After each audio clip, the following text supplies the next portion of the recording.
Hi, welcome back. I've got a bit of a health update, a diet update. I've had some real health issues over the last few years, probably the last two or three. I'm going to go into some of that, what that turned out to be. It was also the reason, probably some of that I'm on TRT now. I know I've had some comments before about why I'm using TRT. People have been throwing some suggestions out there, but actually it looks like there's entirely a medical reason for that. And also, I went through a situation where I actually thought, things were really bad. I thought I was going to die. So I want to get a bit into that and the kind of psychology behind it as well. So I actually started on my, I've been fit and in shape before. If you've seen my security videos, you've obviously seen me. I was powerlifting. I was a big old unit back then. And I got out of shape after a really bad back injury. I compressed a couple of parts of my spine from heavy lifting. And that put me out of the game. I was in a real mess. I could hardly lift anything with my left arm. My sort of left shoulder wasn't working too well. And it was all nerve related to the spine. So I really got dejected. I pretty much gave up all the lifting, all the gym stuff. And for about 3 or 4 years, I was just at a loose end. I was mooching about, drinking too much beer, eating too much pizza, all the normal stuff, laying around, feeling awful about myself, getting pretty, I would say depressed is a strong word, but, I certainly didn't feel good. And my life got progressively worse because of it. Work suffered, my relationship suffered, everything became worse because I was not, dealing with things as I should have been. So eventually I took the bull by the horns and I thought enough is enough. I was getting really ill. So I was starting to have strange rashes all over my body, that these rashes would just appear. They would be like super itchy and red. They were the type of rash you could roll a glass over them and they wouldn't go away, which was obviously disturbing because that could be meningitis. So, I've done a health science degree. I'm not a fool when it comes to my own health. I take a close view on that. And I was feeling really, really tired. And obviously I was not in the best shape. I wasn't in the best mental shape either. So some of it I attributed to that, but some of the stuff I couldn't attribute to that. I had some weird longitudinal lines on my nails. I still got those. I don't know if you can see them there, but they're basically lines that run up and down your fingernail, which kind of appeared over the space of a few weeks. So all these little things started happening. And I didn't really understand why. So I had blood tests, I had all kinds of stuff going on. Eventually I went on to TRT because they found that my testosterone was like through the floor. It was absolutely, nearly non-existent. It was one of the lowest results they had seen. So that would have answered in part why I was kind of so sluggish, so slow, so feeling like I didn't want to, do anything. I had no motivation, and testosterone certainly improved those things. I was going to the gym a little bit before that, so I was probably in the gym about 8-9 months before I went on to TRT, and I was already getting in reasonable shape, which was surprising given the fact that I had low levels. But I did keep a really, really strict diet, like ridiculously strict. I was eating a lot of red meat. I was eating a lot of veg, so it was like a high protein, low carb diet with lots and lots of fruit and veg, but a lot of red meat. And every so often I was having things like bread and bits and bobs, carb sources. I was still low carb in, but I didn't care much about where the carb source came from. Anyway, we get further down the line. Like I say, the TRT's working, but I still feel tired. I then begin to feel every day like I've got the flu. And I travel a lot for work, so sometimes it's possible, I've caught the flu or I've caught COVID or whatever. But this began to be a daily thing. I felt like I had the flu coming on, that kind of woozy headedness, like a mild kind of sickness, nausea. And then just the ongoing tiredness. I just felt like absolutely rubbish. So I was still going to the gym. I was still getting my stuff together. I was determined not to slip back to where I was. But these symptoms were kind of building up and they just didn't seem to want to go away. Then I started getting aches and pains all over my body, and it was joint related. So I'd get like a really bad knee, and the pain was so bad, I'd be kept up at night to the point that I would have to go down and take some ibuprofen. Now, interestingly, when I took ibuprofen, all of the symptoms would virtually disappear. Pretty much all of them. I stopped feeling sick, I stopped feeling ill, and I'm not someone who takes a lot of medicines. So I thought, oh, maybe I'm just like really sensitive to medicines or whatever. But it seems strange that they kind of cleared up every single symptom. The pains in my joints completely disappeared, and they would travel around. So like at first I thought I've injured my knee training. Then 2 days later that would completely disappear and it would reappear in like my elbow. A couple of days after that I would have pain in my jaw. It would just go from one place to another in the body. Eventually I developed a lump down in one of my testicles, and I thought, oh God, this is it. I think maybe I've got cancer, and this is kind of where it crept in that I thought I might be dying, because I put all these things together in my head. I'm like, I've got these random pains all over my body, these weird rashes. I've got a lump now formed in my testicles, and it was, noticeable. You could definitely feel it. And I'm feeling tired all the time, all the sort of shocking symptoms that we read in the news and papers and whatever about people that have suddenly died of cancer. And I thought, good God, maybe it's like travelled all around my body. I could be too late kind of thing. I'm absolutely done. The British NHS is in absolutely shocking state. Anyone that rants on about the NHS being a really good thing, it's a bit like the police force. There are some really good people that work there. I'm not disputing that, but the service as a whole is awful. It's, ranging on complete failure. So it needs to have a shake up from the ground up, and I don't even know how you'll go about doing that. But make no mistake, if you think you've got cancer and you're desperately needing some answers, the NHS is probably not the place to give them to you, because I had to wait literally like 2 months for them even to sort of look at this stuff and take it seriously. That was an urgent appointment. So for 2 months I'm sat there thinking, I'm dying. I was considering getting some private healthcare, but even that in this country, it's so tied into the NHS. A lot of the private healthcare is utilising NHS services and hospitals. So even that is like waiting lists, and it's a pain, and you're paying for it as well. And I'm already paying in by tax to the NHS, which I'm not a big fan of. But eventually I get seen. She agrees, yes, you've got this big lump, it's worrying, takes into account all these other things. And in the meantime, I'd had a lot of blood tests for these other ailments that I'd been having, and nothing had really been found. And of course the NHS choose which blood tests you have. You don't really have much say in that. So as far as they were concerned, they were testing for like kidney function, liver function, heart, and all these kind of different things, and it was all coming up as fine. So I go to have a scan eventually on the area where the lump is, on my testicles, and the first thing they say, when they talk about this scan is, have you had a vasectomy? And I'm like, no. And they were like, well, okay. And then it comes back that I've got like a bunch of veins that have like turned into this sort of lump in there, and it's basically had a similar effect to, I guess, what a vasectomy would have, is that I'm no longer able to, the sperm that's being produced there is not kind of being sent anywhere. So if you had a vasectomy, the same thing would happen, that you still produce sperm, but that sort of dies off after a while, and then the body just reproduces more. It doesn't kind of go anywhere. So, you wouldn't notice it because you still produce fluid. There's two separate things that happen. You've got sperm that's being produced and a fluid that's produced. They get kind of mixed together and then expelled out when you have sex. But you would never notice the difference between those two. You would only know by actually scanning and seeing that this isn't happening. So that also means it's entirely possible, because it's affected the reproductive part, that it's probably affected my testosterone output and hormonal output as well. So that was a big load off my mind. Suddenly I realised, okay, you're not dying, because I was, really serious about that. I was starting looking into my will and all kinds of things, worrying about how it would leave my girlfriend, because I pay all the bills. I think she would be in a pretty bad place. So I was trying to work out, what I could do for her.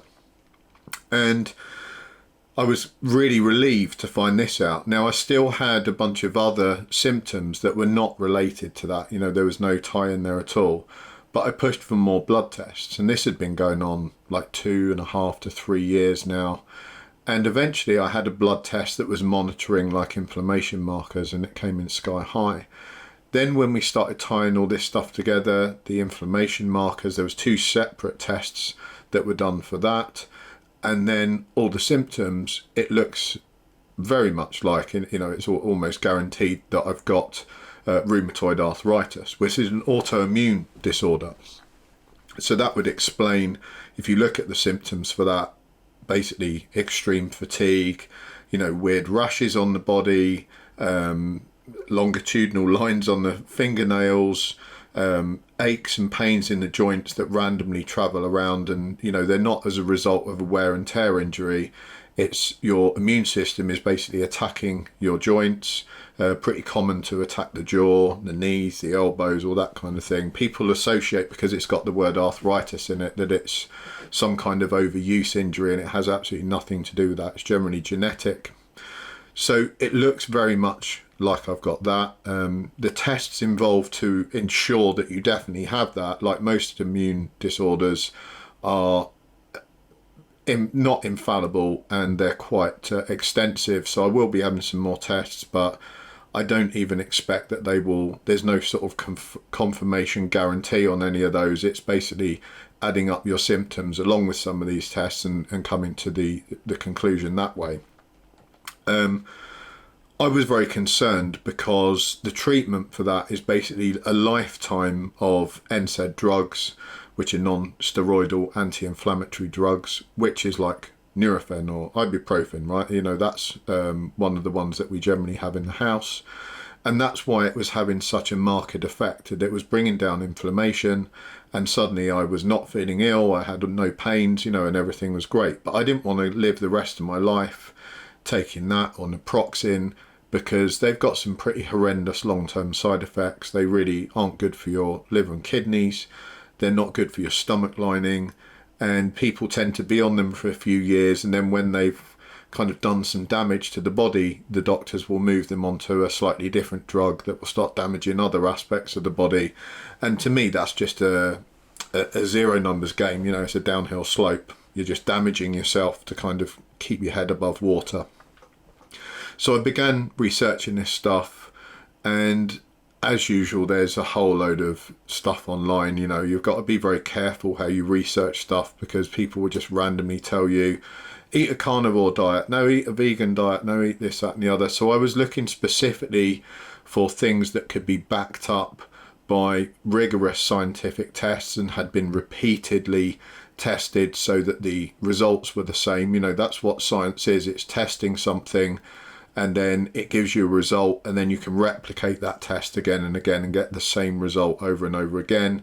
So the things that seem to have some validity in this area were a Mediterranean style diet, which is a kind of low inflammation diet, like lots of fish, lots of white meat, avoid red meat. You know, you can have some, but certainly not like my diet used to be with lots and lots of red meat in it. Lots of locally sourced, decent quality fruits and vegetables, olive oil, you know the deal, that kind of thing. So I now eat very much like that. The large majority of what I eat during the day is like I've done a chicken stew that I'll do in a slow cooker overnight. It's got a whole bunch of seasonal veg in it. I've been cutting carbs very low, so my carbs are generally coming from the seasonal veg. I'm not having white potatoes, I'm not having rice, I'm not having bread, I'm not having any of those carbohydrates at all. I'm not having any junk food. Once a week I have one chocolate bar on a Friday. That's it. The rest of the week, no junk food at all, no sugary drinks. I'm not having any diet sodas anymore, because there's a lot of evidence to suggest that the sweeteners in those are inflammatory. So anything that's kind of been designated and tested as being inflammatory, I'm avoiding. And then I've also experimented with fasting once a month, just a 1 day fast, because there's some evidence to suggest that that's beneficial as well.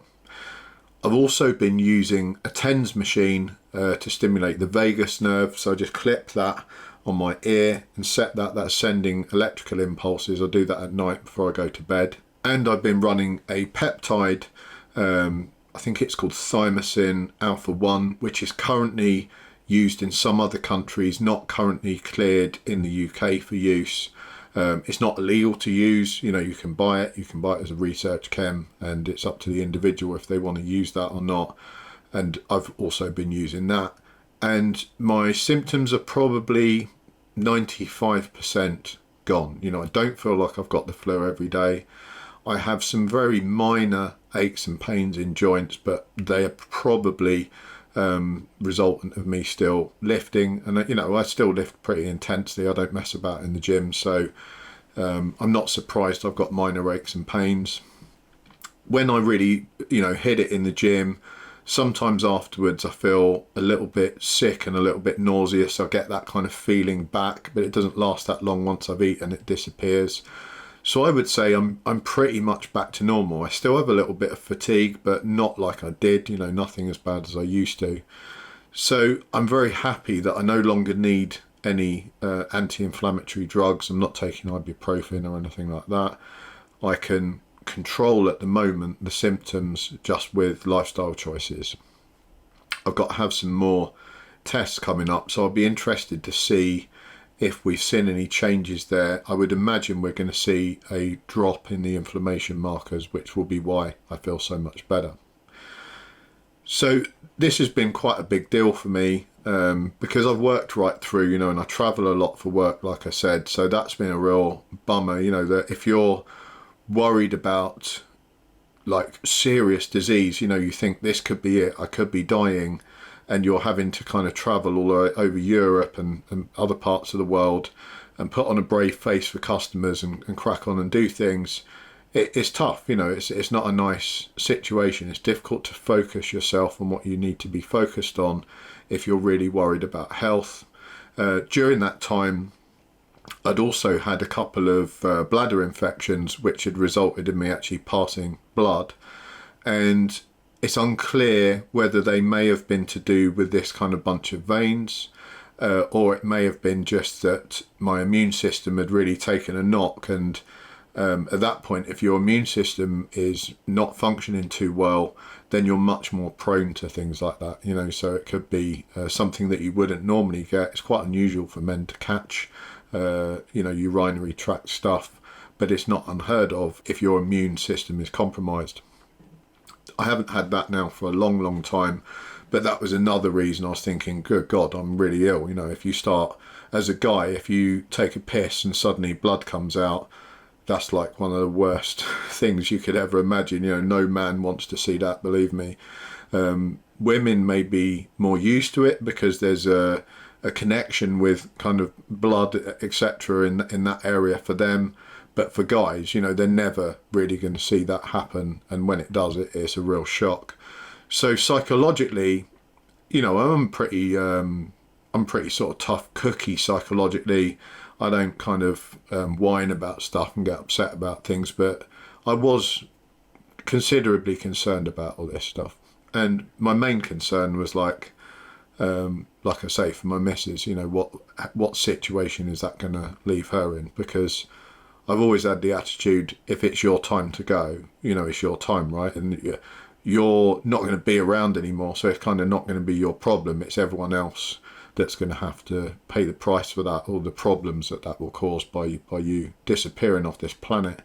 So that really gave me pause to think about a few things. But I wanted to share this basically because it's a lot more common than people think, autoimmune disorders. There's lots of different ones. But if you're someone who has a whole bunch of symptoms and you're struggling to get some kind of feedback on what you've got, I would say persevere, possibly go private if you can, but definitely persevere. Maybe explore with the doctor, have you investigated? Could it be an immune function situation? Could it be an immune disorder, autoimmune disease? And if so, there's certain tests that they can conduct and maybe point them in the direction of kind of linking these symptoms and these tests up, which I almost had to guide the doctors to myself. like I say, luckily I've got some background in health science, so I was kind of able to do a bit of research and come to some conclusions. It shouldn't be like that. You know, it wasn't like that 20 or 30 years ago. We had really proficient, passionate doctors back then who would be competent enough to run these diagnoses, and if they could manage it, they would put you through to a consultant or a professional that really could help you.